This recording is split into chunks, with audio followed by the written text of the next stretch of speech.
Together we'll reclaim this land. Join the alliance, take a stand for a brighter tomorrow. Everybody joins the crypto world. Break the chains, watch the future unfold. Decentralize, let your voice be heard. Everybody joins the crypto world. From wallets cold to markets high. Together we'll reach the sky. Knowledge shared a guiding light. Invest with wisdom, shines. Hello. Where is everyone? No live viewers today? Wow. Interesting. I'm gonna wait a minute, and if nobody joins, you can watch the replay, as we say. Oh, there is the first person. Good to see you. Drop a comment in the chat so I know who you are, where you are, what you're up to. You doing all right today?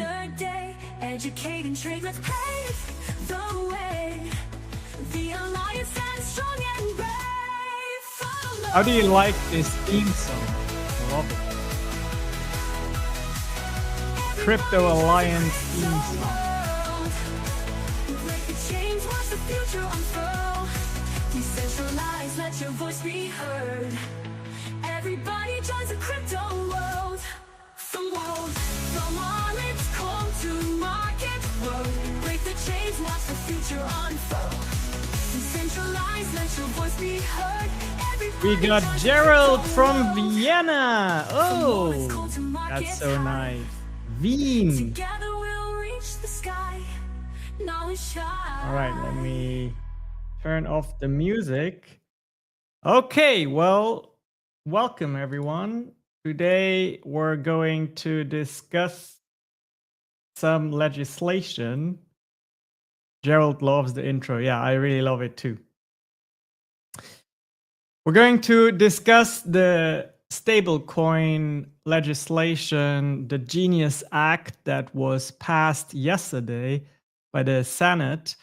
Is really groundbreaking news because it's the first time that crypto gets formally incorporated into law, and it's going to have a huge impact, and we're going to discuss that today. Before we do that, I want to show you. I got it delivered today. Actually, I want to show you something. It's really nice. I think you're gonna love it. So let me actually do somewhat of an unboxing here with you. So this is what it came in, and then you open it, and then Gemini is a. Can I take off the blur here for a moment? No. Gemini. Okay, there we go. It's a Gemini MasterCard. It has this nice Bitcoin icon here. And essentially, each time with the little money that I do have left in the traditional system, each time I buy something, guess what this beautiful MasterCard does? It gives me 2 or 3 or 4% cash back in Bitcoin. So what I do is I just accumulate Bitcoin over time and never sell it.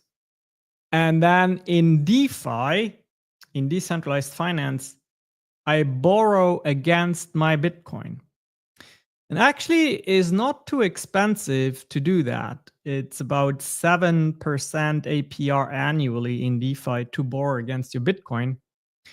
But with a compound annual growth rate that's very conservative of 25%, you can, to some extent, do something what I call the infinite Bitcoin loop. So basically, you bank on your Bitcoin value increasing over time, and you constantly borrow against it, but you never really pay back the loan. This is done in real estate, and it can also be done in crypto. The cool thing is when you have income from loans, they are tax exempt, right? So that's pretty smart. I worked on a very intricate Bitcoin calculator that shows you how far you can push it. And there's like different versions of different scenarios of the compound annual growth rate, because 25% is pretty conservative, actually.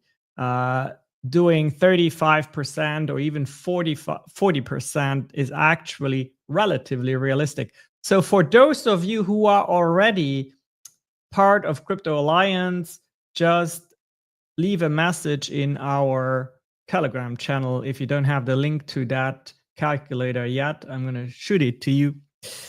And if you are not yet part of Crypto Alliance and you want access to that Bitcoin calculator, anyone who joins our mailing list today will get a response with the URL to that calculator. So all you need to do is go to crypto.lifestyle. Here it is. It's a landing page. You enter your information. As a thank you, you will get a 4-part video series that shows you exactly how I transitioned from my 6-figure income in business to a 6-figure income in crypto. I make more money in crypto every day than some of you make in a month. Okay. And I want that for you as well. So I have to say, though, I'm not a financial advisor. So you always have to do your own research. But I am someone who's truly living the lifestyle of crypto. And when it comes to the lifestyle of crypto, one thing that has become very apparent is you have to have thick skin. You have to be okay with volatility. You have to be okay with sometimes running into an obstacle, and then you need to creatively problem solve. Also, what I have found is it is very important to always have what we call some dry powder, right? Which is some kind of cash reserve that you can resort to when things go wrong. So that's very important. In order to keep a very calm mind and in order to have a strong mindset, Andrea, my partner in business and life, focuses on creating tools and also strategies for you to remain very focused.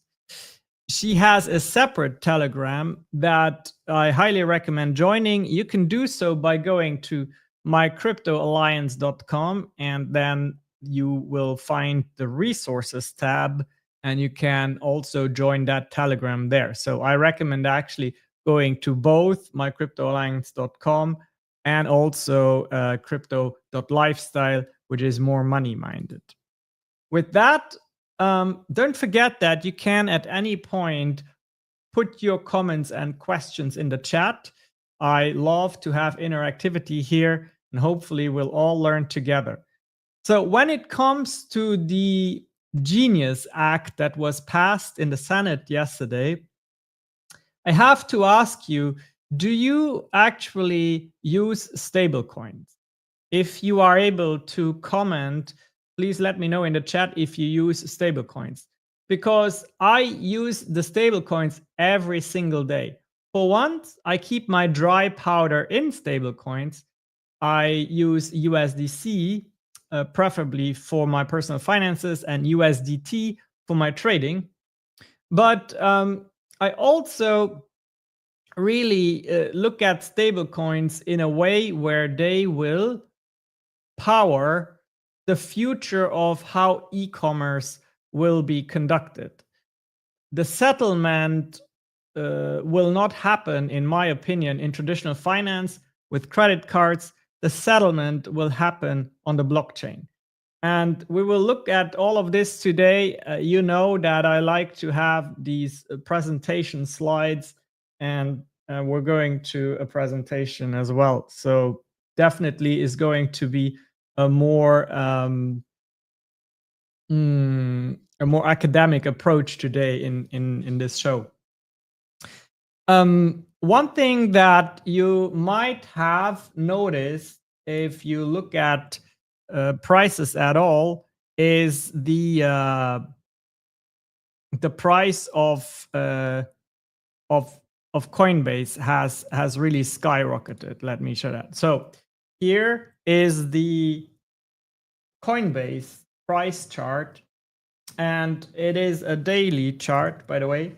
And you can see what happened here within one day is this move. And that is a crazy move for stocks. It's not uncommon to have that in crypto, but for stocks to have a 17% move in one day, that is a huge signal. And why do you think that happened? Why do you think that happened? Well, in a way, Coinbase is the traditional finance, the Coinbase stock is the traditional finance indicator to invest into the entire crypto idea, the entire crypto space. So Coinbase doing well shows that everything in crypto is going in the right direction. I can guarantee you that it is not coincidence that the price of Coinbase skyrocketed after the Genius Act was passed in the Senate, because of the enormous impact the stablecoin industry will have on crypto adoption. So far, you and I and small or mid-sized DeFi projects were able to rely on stablecoins. But the big institutions, banks, and big investment firms, they were not able to rely on stablecoins as a currency, right? They still always had to make sure that they would at some point revert back to fiat money. And that is a problem of efficiency. Now, this is no longer true. With this act, we formally legitimize crypto as currency, albeit a stable coin, so USDC or USDT or whichever other stable coin there's around there. But that is very, very powerful because there is no economy if you don't have a currency. Cryptocurrencies so far were powered by the people. We the people decided that we would trust in crypto. We the people decided that Bitcoin could be valued at almost $115,000 just because we believe in it, right? But now legislation also justifies and legitimizes crypto. Okay, I think I made my case for that. Now let's go. Put your questions and your comments and your thoughts in the chat, please. But we're going to go to the presentation right now. And I'm a big fan of AI, by the way. So I use these AI tools to come up with the presentations. I give it some initial input, of course, and then the AI generates the slides for me. This, by the way, is one example, and the conversation should be part of the crypto conversation. As you may know, lots of public figures these days mention that it is very likely that the emergence of AI will actually replace the workforce to a certain extent, right? And here is one example of why that is absolutely the case. So if you believe in that idea that AI will make it harder for a person to have a job and to create income, I can tell you that in my opinion, the way out or the hedge against that is crypto. Because at the end of the day, when you are familiar with crypto, you own assets. And when you own assets, you can deploy them to work for you and to create income for you. Of course, the most powerful opportunities to make your assets work for you are in decentralized finance, because it is very a free and unregulated space. To this point right now, nobody knows what the future will bring. But right now, you can make anywhere between 30 and 500% APR annually on your crypto investments in DeFi. I'm not saying that you should take all of your money and put that into these investments, but if you are strategic, some portion of your available investment can go into these tools, right? So in case you're on the stream and you're wondering, well, how would I do that?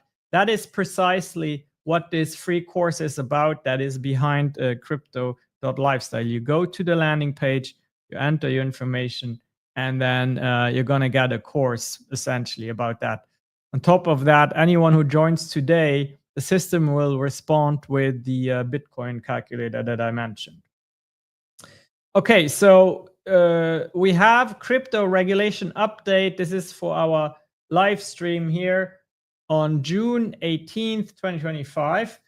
And you see that AI chose to use this blue and red handshake here, which of course stands for the Democrats and the Republicans here in the US. They decided to collaborate, and that's very powerful. So let's see what we have here on this slide. So first of all, it talks about the first ever federal legislation establishing a regulatory framework for stablecoins. So that is very important, right? The first one ever. It provides clear guidelines for issuers and enhances customer protection. So let's talk about this point here for a moment. So a stablecoin issuer is a company such as Circle or the company that is behind the USDT, known as Tether. And when they issue a stablecoin that is pegged to the United States dollar, they, of course, need to have some counterpart to that stability. And that is in form of reserves. So far, it wasn't very clearly defined how many reserves you would have to have and to show proof of in order to issue a stablecoin. And that was, of course, nice because lots of companies could come out and issue a stablecoin.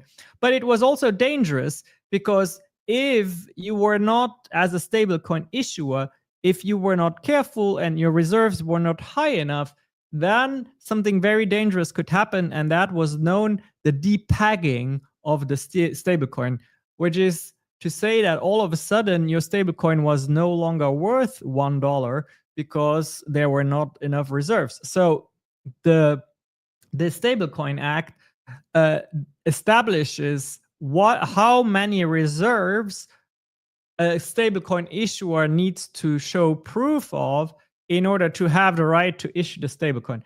And that is very, very good for us who use stablecoins to rely on them and to have our savings in them. Furthermore, what was my thought here? So So the US legislators, they are smart, right? So they basically prescribe what kind of reserves, what the reserves need to look like. And they are going to require that a good amount of the reserves needs to be invested in US T-bonds. Okay, if you don't know what that is basically buying the US debt, and that allows, of course, the government to refinance, and that is very, very powerful for the US government as well, because they create a demand for their debt.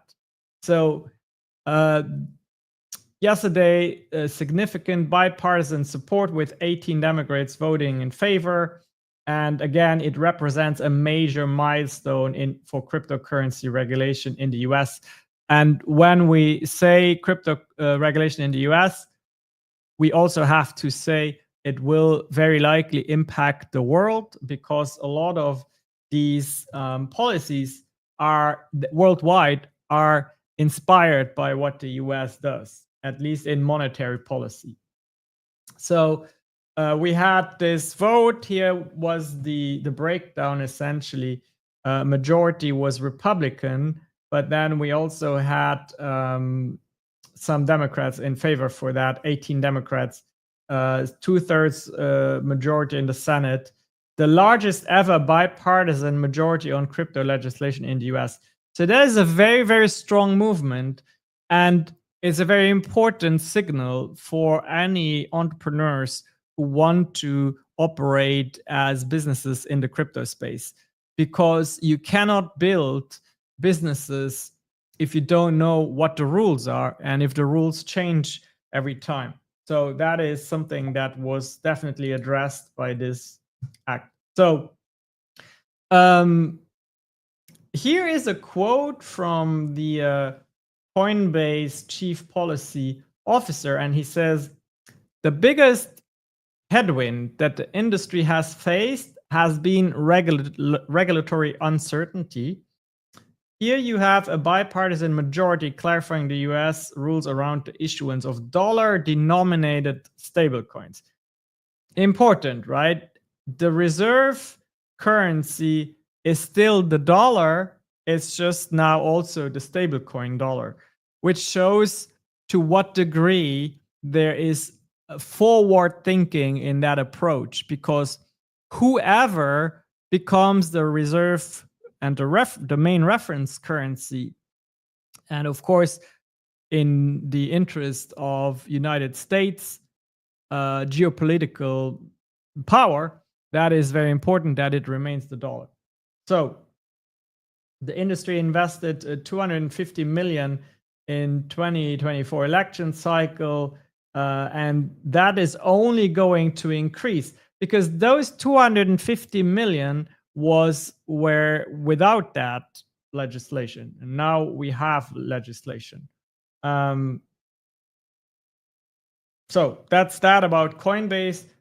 So what did AI put here? President Trump earned 57 million from crypto activities in 2024.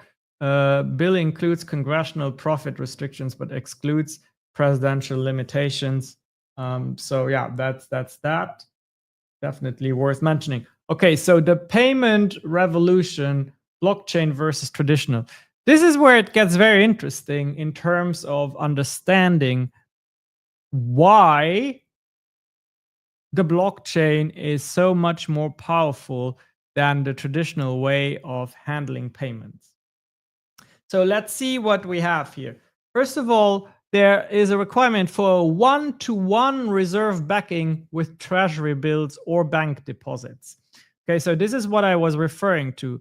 You cannot just come and say, I'm issuing a stable coin. You actually have to have quite a substantial amount of funds that you can invest in either treasury bills or bank deposits, so that your stable coin is actually of substance.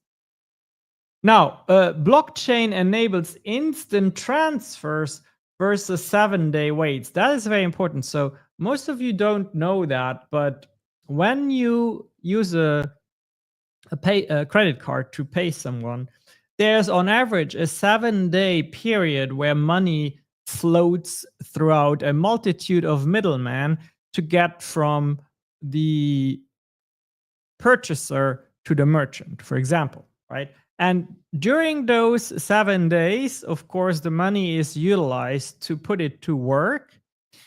But also, all these middlemen, they want to take a cut. And that is why this whole system of the traditional payment systems is really antiquated and also artificially inflated. At least that's my personal opinion. So, okay, so let's see here. The transfer time of funds from point A to point B in traditional payment systems, 3 to 7 days. On the blockchain in seconds. And that is actually very important as well for all the AI agents that will definitely take over every app that you can conceive of. I can guarantee you, just like I'm creating these presentations in minutes versus hours and hours of research and work, in the future, the apps you will be using on your phone, for instance, they're mostly just going to be agentic, where you tell it to do something and then it goes out and does that for you. And agents will have to pay each other on your behalf, of course, within seconds. And that is not possible via the traditional payment frameworks. It's going to be possible on the blockchain, though. And this is the cross-border fee, 5 to 7% in traditional system, 0.1 to 1% on the blockchain. That's what I was mentioning, the multiple middlemen, right? That all need a cut. All of that is going to be made way more efficient. So traditional payment networks are only available during business hours. And then, of course, the blockchain is available 24/7, 365 days a year. And then here with intermediaries, we have multiple on the traditional side and none on the blockchain side.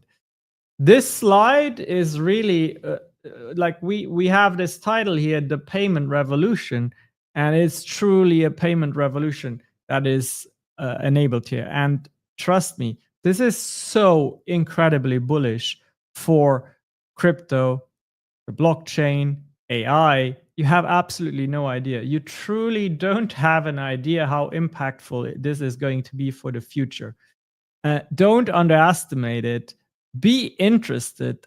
Also be invested to the point that it is healthy for you, because you don't want to miss out on this movement. You really don't.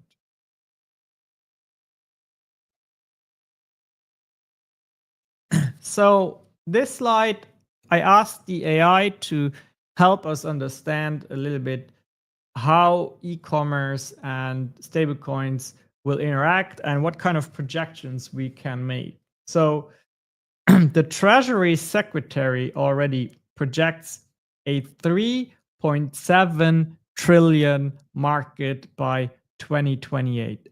3.7 trillion. That right now happens on traditional payment networks. In the future will happen on the blockchains.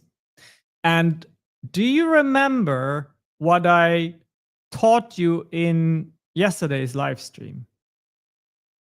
For those of you who missed yesterday's live stream, you absolutely have to watch it, because I showed live how I claimed, I think it was almost $400, because I am investing in liquidity positions, which is essentially funding the blockchain markets, right?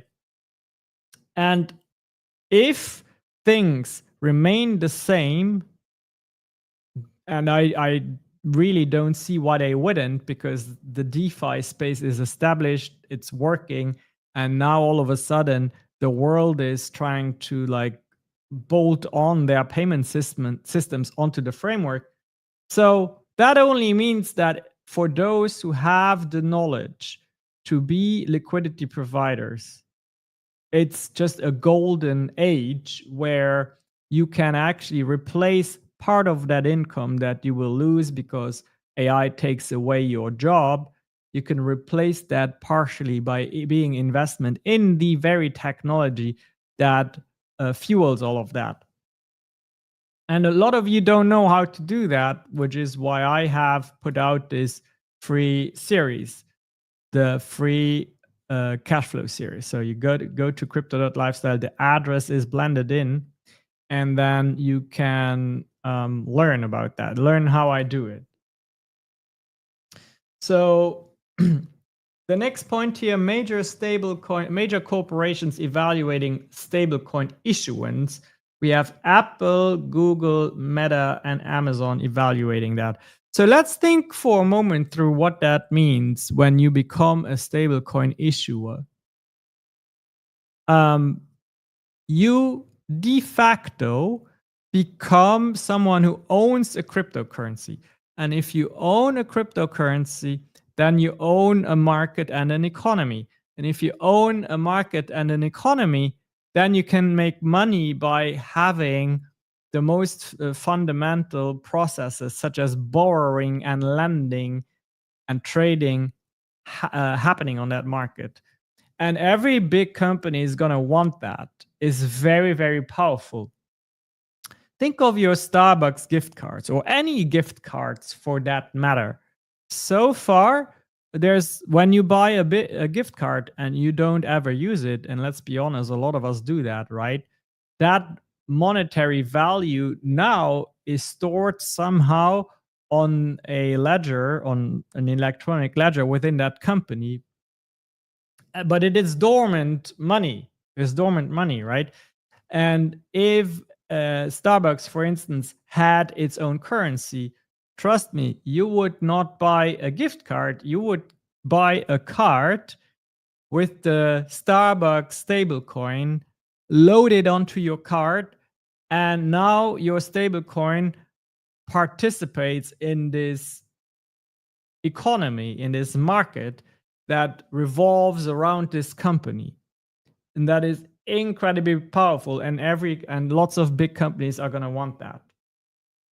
So stablecoins to save businesses 26 billion globally by 2028. Why? Because of the reduced middleman. There's just so much inflation that is going to be taken out of the game that at the end of the day, everybody will benefit from it because there's too much waste in the system right now. E-commerce platforms like Shopify, they're now integrating stablecoin payments, so that's already happening. So the big number here is 3.7 trillion projected by 2028 for the stablecoin market, and that includes all of our e-commerce payments, and then 99% of stablecoins will be pegged to the United States dollar, according to the research that was done to produce this slideshow. Now, there is also a euro stablecoin, but it has a much lower liquidity, right? But there is a euro stablecoin that I have identified as well. So you can see here in the chart, the yellow bars represent e-commerce stablecoin volume, and we have 2023 here, 2024 here. This is where we are now, and you see this amazing hockey stick projection curve that we see here. So what does that mean for you all? Well, it means that this represents the crypto industry. This represents the opportunity, the real world impact, because most people will probably never trade with alternative coins. They won't own ETH. They won't own Solana. That's just for people like you and I who are like crypto enthusiasts, right? But most people will just probably, even without knowing, use stablecoins. And you can capitalize on that. And if you don't want to do anything that's complicated, maybe no financial advice given, though you have to do your own research, maybe just start accumulating Bitcoin, because Bitcoin really represents the idea of crypto. Of course, it's the father of all crypto. And as the crypto industry grows, Bitcoin will grow. At least that's my view of the things. So what do we have on this slide? Cryptocurrencies benefiting from stablecoin regulation. Wow, that's essentially what I said, right? Major tech companies like Apple, Google, Meta, Amazon evaluating stablecoin issuance. We talked about that. Platforms that host stablecoins like Ethereum see increased transaction volume. That is going to be good for all of us who like to do liquidity pools on Ethereum. That is going to be very good for all of us who like to invest in DeFi projects that use Ethereum-based code that is almost all of DeFi is heavily based on Ethereum. So yeah, the Ethereum coin itself is a little bit boring, but it is like a sleeping giant, in my humble opinion. It is definitely not to be dismissed at all. US-based stablecoin issuers like Circle, which is behind USDC, gain a competitive advantage over foreign competitors, of course.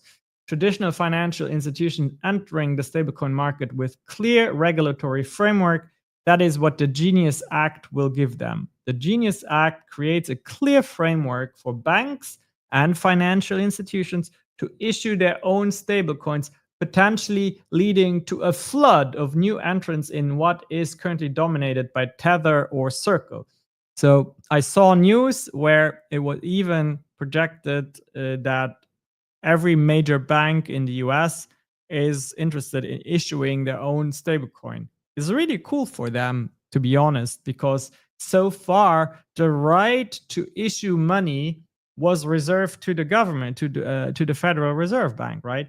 Now all of a sudden we have a way, apparently, to let anyone who has the reserves and anyone who meets all the other requirements to issue their own money, which is very, very powerful. And that is, you can already at this point issue your own meme coin or token, right? You know that's not a problem, but this is legally accepted and legally recognized currency, which is a very big difference. So yeah, so we have the stablecoin USDC Circle benefits a lot from it. Ethereum as an ecosystem benefits from it. And then, yeah, we have all the tech giants here who are evaluating to what degree they will actually consider being a stablecoin issuer. I have absolutely no doubt that, for instance, Apple in their Apple wallets, where you can just hold phones against each other and pay each other, why would they use the US dollar for that if they can use their own currency? Why would they use the US dollar for that if they can make you invest in their monetary economy first, right? And have all of the value and the liquidity of that circulation stored in their ecosystem. So that's really, again, companies are going to want that. They're going to want that. And yeah, let's just keep it at that. So what's the next slide?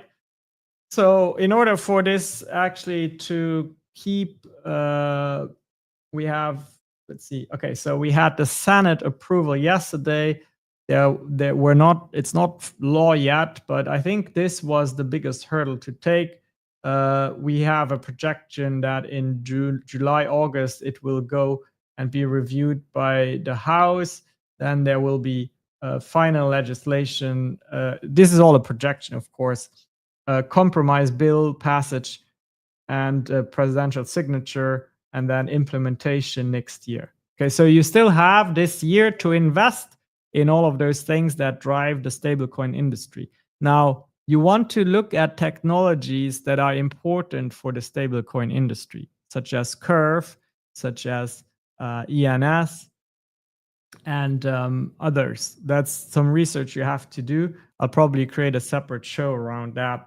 But I'm already set up with a few projects where I bought these cryptos now, understanding that the companies behind those cryptos fuel the stablecoin economy. So yeah, so that's that. I think that's all for this slide. Key takeaways. Let's see. Regulatory clarity positions US to compete with the European MiCA framework, right? So in other words, it looks like the US is further along in providing a positive supporting regulatory framework.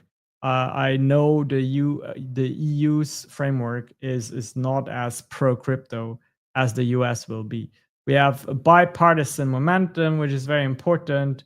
investment dollars poised to flow with 3.7 trillion market potential. This is a big one, right? This is the one where we really know follow the money.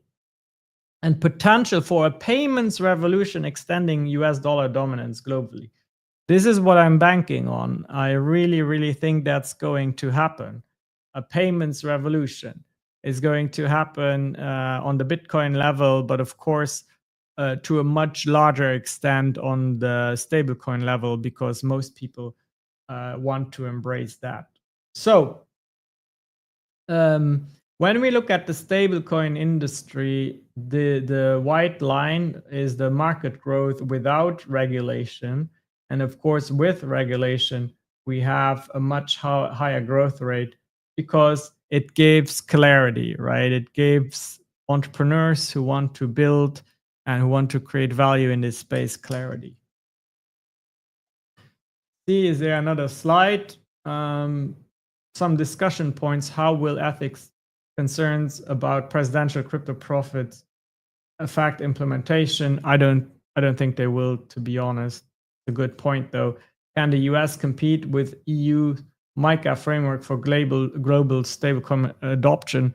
I think the EU has absolutely no chance to compete. That's my personal opinion, because the EU is not in favor of crypto. The EU just is in favor of what is a traditional system, and they often, under the pretext of protecting customers, they limit the EU citizens what they can do.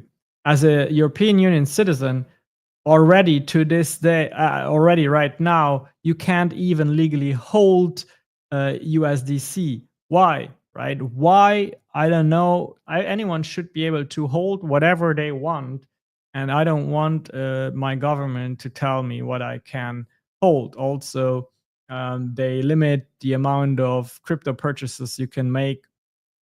Anyway, I know I'm getting a little bit political here, so let me stop here. That doesn't belong in the stream right now.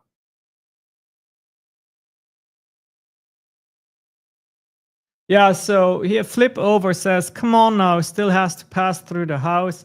Yeah, I know, but I think the biggest hurdle has been taken, and I'm pretty confident it will. That's, of course, only speculation right now, but I am very confident it will.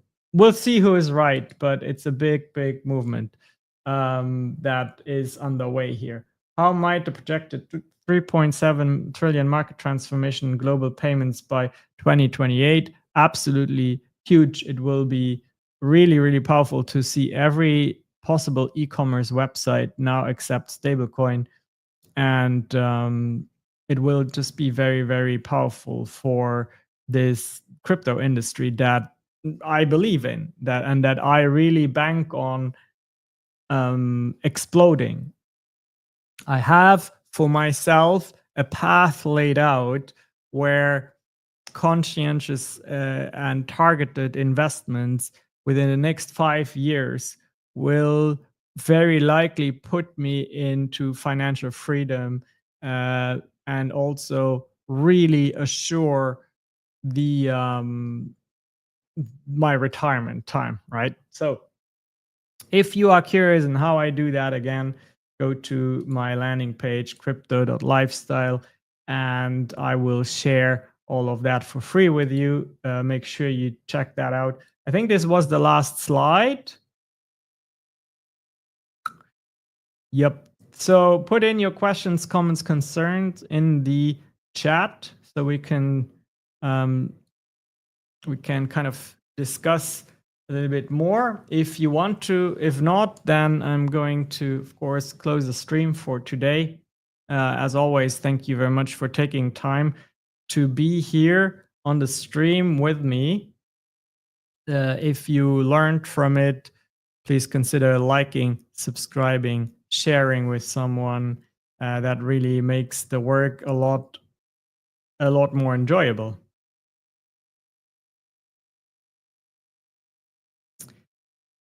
Let's see. Did Andrea send me anything for the ending? No. Okay. Yeah, one last time, my call to action for you is the crypto.lifestyle landing page. Please go there, enter your name. I won't share your information with anyone but my own self, right? And the reward for doing so is a 4-part video series that I call the crypto cash flow series that shows you exactly how I have replaced my 6-figure income as a businessman with now a crypto native.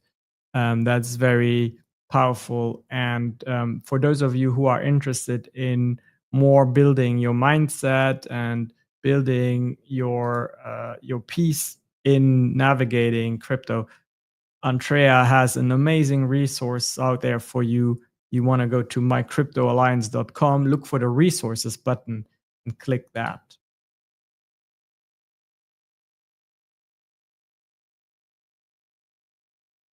Okay, so flip one over. He says, just a comment. I think it would be good to see XRP actually fall and clear out the FVG at 1.5, then up we go. FVG stands for fair value gap. So this is for those of you who are into trading. So I don't know. Let's see. Let's see if that is actually something that would be interesting. Let's bring back the chart. And then look at XRP. By the way, how is my ETH short going? Ooh. Okay. I think that'll recover though. I think it'll recover. Okay, so XRP.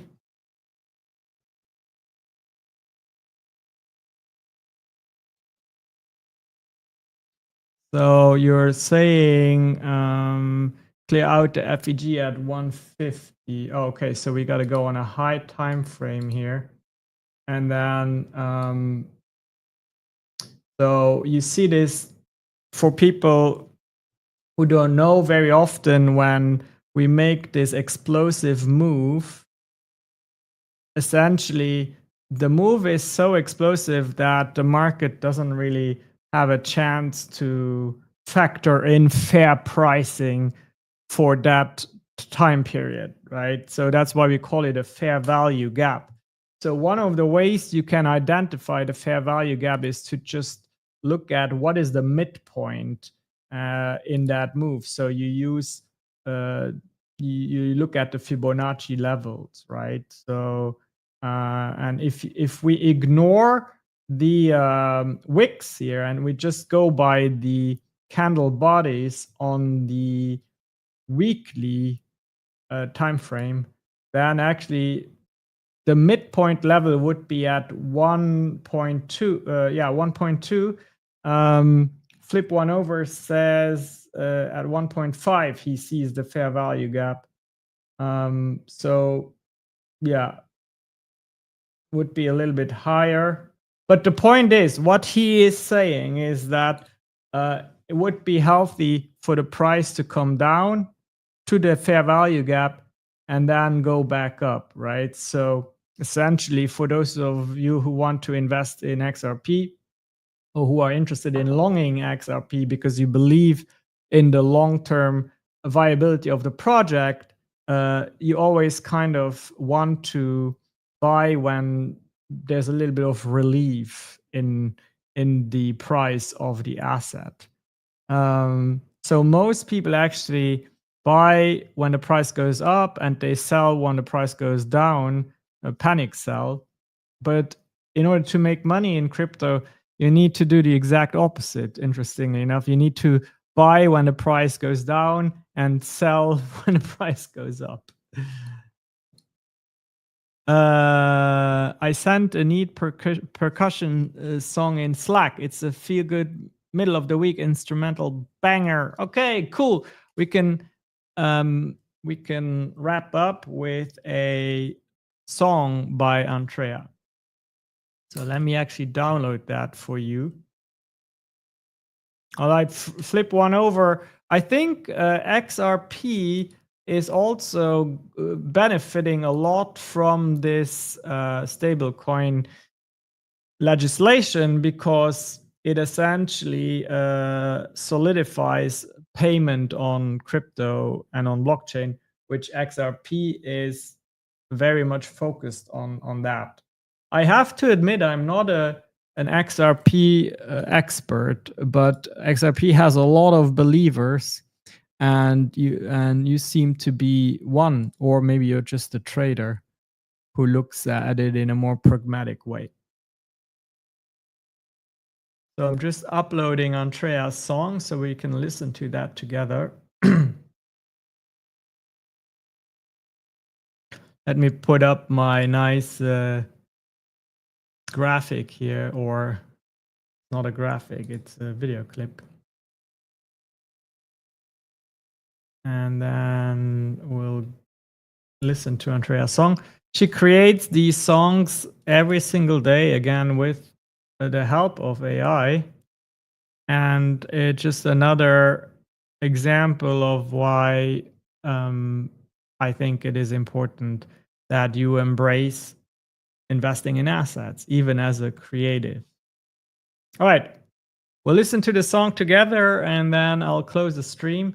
Feel free to continue posting your comments if you want to. Thank you for your time and thank you for educating yourselves.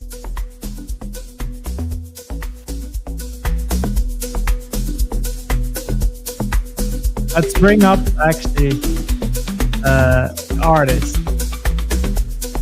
Bring up the artist that I have her in here.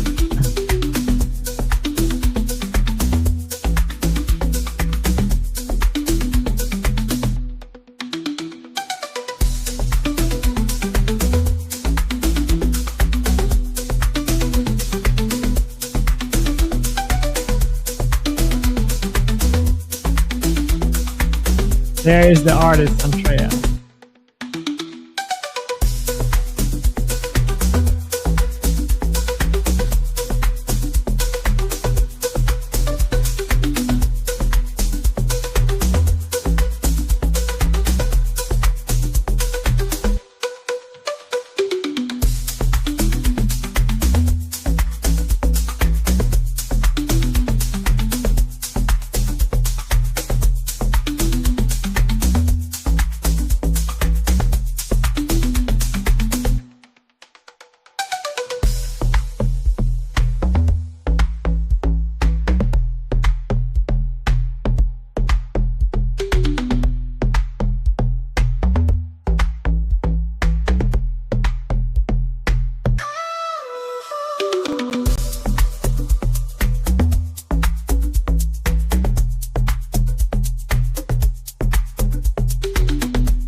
Bye, everyone.